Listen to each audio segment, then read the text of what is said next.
ನಮಸ್ಕಾರ ಸ್ನೇಹಿತರೆ, ನಮ್ಮ ಚಾನೆಲ್ಗೆ ನಿಮಗೆ ಹಾರ್ದಿಕ ಸ್ವಾಗತ. ಇಂದು ನಾವು ಭೇಟಿ ನೀಡ್ತಾ ಇರೋದು ಪುಣೆಯ ಸಮೀಪದಲ್ಲಿರುವ ಅದ್ಭುತ ಮತ್ತು ಐತಿಹಾಸಿಕ ದೇವಸ್ಥಾನಕ್ಕೆ. ಪುಣೆ ನಗರದಿಂದ ಸುಮಾರು 45 ಕಿಲೋಮೀಟರ್ ದೂರದಲ್ಲಿರುವ ಯವತ್ ಗ್ರಾಮ ಎನ್ನುವ ಬಳಿ ಈ ಭೂಲೇಶ್ವರ ದೇವಸ್ಥಾನ ಇದೆ. ಈ ದೇವಸ್ಥಾನ ಪರ್ವತದ ಮೇಲ್ಭಾಗದಲ್ಲಿ ಇರೋದ್ರಿಂದ ಇಲ್ಲಿಂದ ಸುತ್ತಮುತ್ತಲಿನ ದೃಶ್ಯಗಳಂತೂ ಅತ್ಯಂತ ಮನೋಮೋಹಕವಾಗಿ ಕಾಣಿಸ್ತವೆ. ದೇವಸ್ಥಾನದ ಇತಿಹಾಸದ ಬಗ್ಗೆ ಹೇಳಬೇಕು ಅಂದರೆ ಇದು 13ನೇ ಶತಮಾನದಲ್ಲಿ ನಿರ್ಮಾಣ ಆಗಿದೆ ಅಂತ ಹೇಳ್ತಾರೆ. ಇದನ್ನು ಯಾದವರ ವಂಶದಲ್ಲಿ ನಿರ್ಮಿಸಲಾಗಿದೆ ಅಂತ ಹೇಳ್ತಾರೆ. ಕೆಲವೊಬ್ಬರು ಕೃಷ್ಣದೇವರಾಯನ ಕಾಲದಲ್ಲಿ ನಿರ್ಮಾಣ ಮಾಡಲಾಗಿದೆ ಅಂತ ಕೂಡ ಹೇಳ್ತಾರೆ. ಈ ದೇವಸ್ಥಾನವು ಭಗವಾನ್ ಶಿವನಿಗೆ ಸಮರ್ಪಿತವಾಗಿದೆ. ಶಿವಲಿಂಗದ ರೂಪದಲ್ಲಿ ಭಗವಂತನನ್ನು ಪೂಜಿಸಲಾಗುತ್ತೆ.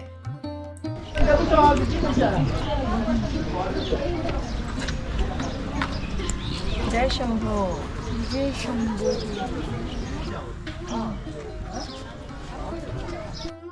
ಶ್ರಾವಣ ಮಾಸ, ಮಹಾಶಿವರಾತ್ರಿ ಈ ಸಮಯದಲ್ಲಿ ವಿಶೇಷ ಪೂಜೆಗಳು ಜರುಗುತ್ತವೆ. ಆ ಟೈಮ್ನಲ್ಲಿ ಸಾವಿರಾರು ಜನ ಭಕ್ತರಿಂದ ತುಂಬಿ ತುಳುಕ್ತಾ ಇರುತ್ತೆ. ಮತ್ತೆ ಮಳೆಗಾಲ ಮತ್ತು ಚಳಿಗಾಲದಲ್ಲಿ ಭೇಟಿ ನೀಡಲು ಉತ್ತಮ ಸಮಯ ಅಂತ ಹೇಳಬಹುದು.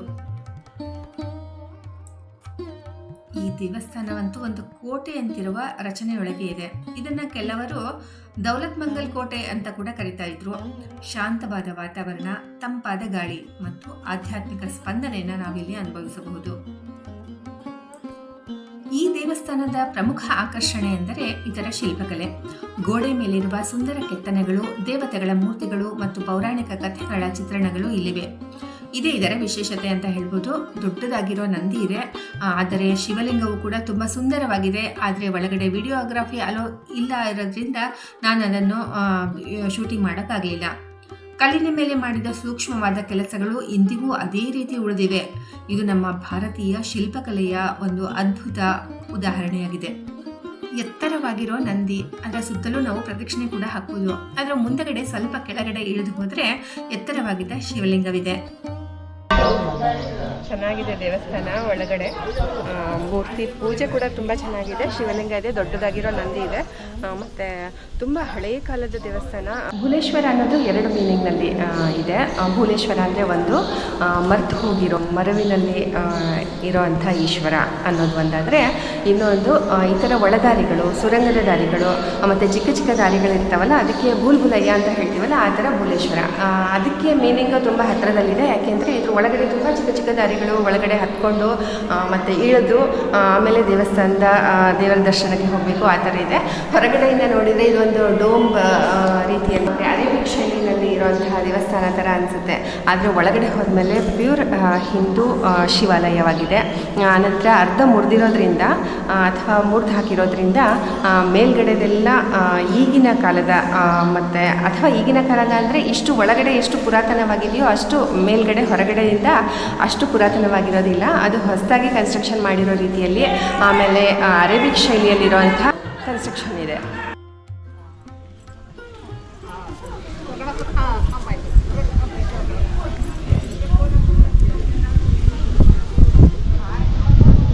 ಈ ರೀತಿಯ ಕಲ್ಲಿನ ಮಂಟಪಗಳು ಹೆಚ್ಚಾಗಿ ವಿಜಯನಗರದ ಕಾಲದಲ್ಲಿ ಕನ್ಸ್ಟ್ರಕ್ಷನ್ ಮಾಡಿರೋವಂಥದ್ದು. ಒಳಗಡೆ ಇಷ್ಟು ಚಿಕ್ಕದಾಗಿರೋ ತುಂಬ ಚೆನ್ನಾಗಿರೋ ಶಿಲ್ಪಕಲೆ ಇದೆಯಲ್ಲ, ಅದು ನನಗೆ ಬೇಲೂರಿನ ಕೇಶವ ದೇವಸ್ಥಾನದ್ದು ನೆನಪಾಯಿತು. ಅಷ್ಟು ತುಂಬ ಚೆನ್ನಾಗಿರೋ ಶಿಲ್ಪಕಲೆ ಇದೆ. ಸ್ವಲ್ಪ ಮುರಿದಿದೆ ಅಷ್ಟೇ.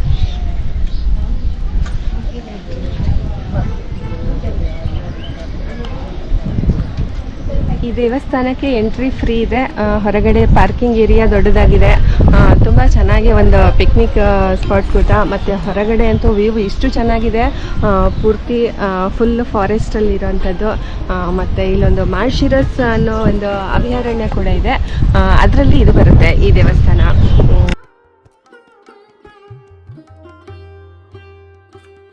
ಮತ್ತು ಇಲ್ಲಿಗೆ ಹೇಗೆ ರೀಚ್ ಆಗಬಹುದು ಅನ್ನೋದಾದರೆ, ಪುಣೆಯಿಂದ ಕಾರ್ ಅಥವಾ ಬೈಕ್ ಮೂಲಕ 1 ಅವರ್ ಜರ್ನಿ ಆಗುತ್ತೆ.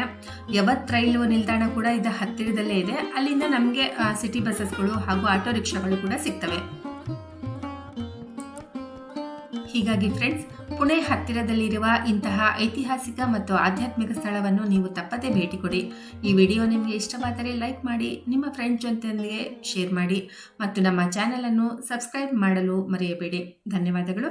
ಮತ್ತೆ ಭೇಟಿಯಾಗೋಣ ಇನ್ನೊಂದು ಹೊಸ ಸ್ಥಳದೊಂದಿಗೆ.